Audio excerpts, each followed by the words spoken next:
is James Long. At the age of 13, I walked in on my biological father smoking crystal meth in my grandma's barn, and he offered it to me to keep me from, telling my grandma.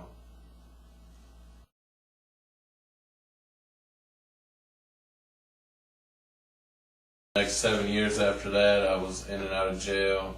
I now have 8 felonies on my record.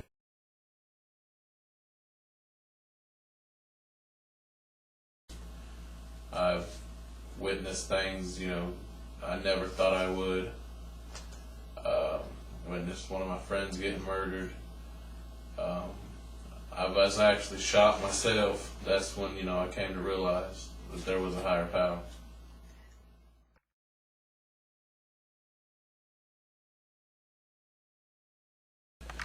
In April 2008, I moved from Washington State all the way down here to Alabama to live with my aunt and uncle, and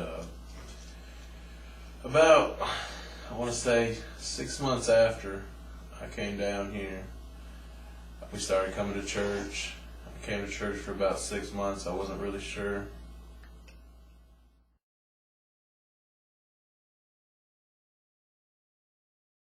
People had witnessed to me in the past, but I really never paid it no attention. My drug had my mind all blurred. I started coming to church about 6 months after I came up here, and I really wasn't sure. I knew, but something deep down wasn't letting me, let go and let God.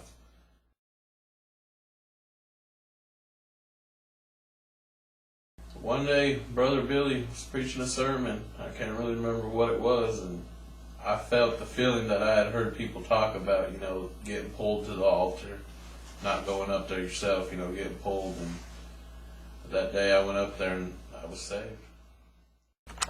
Now that I'm saved, my life has completely changed. Before I had friends, well, they were so-called friends, that said, they wanted me around, but only when I had the drug. Now I got friends that are Christian friends, and they like me for who I am.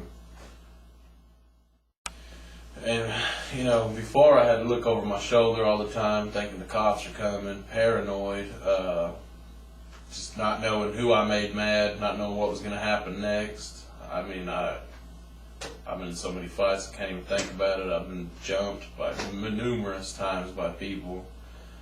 Now I don't have to do none of that. I'm free. I have a lot more self-control, and yeah, that's me.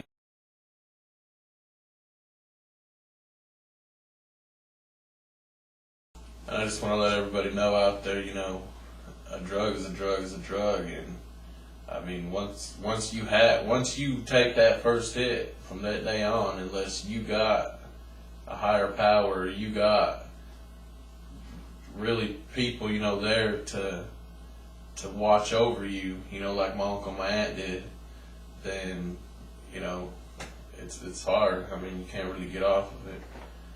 And, oh man, it's a dead-end street. It's like they say, jail or prison, death, that's what it leads to, unless you find God. And that's what I did.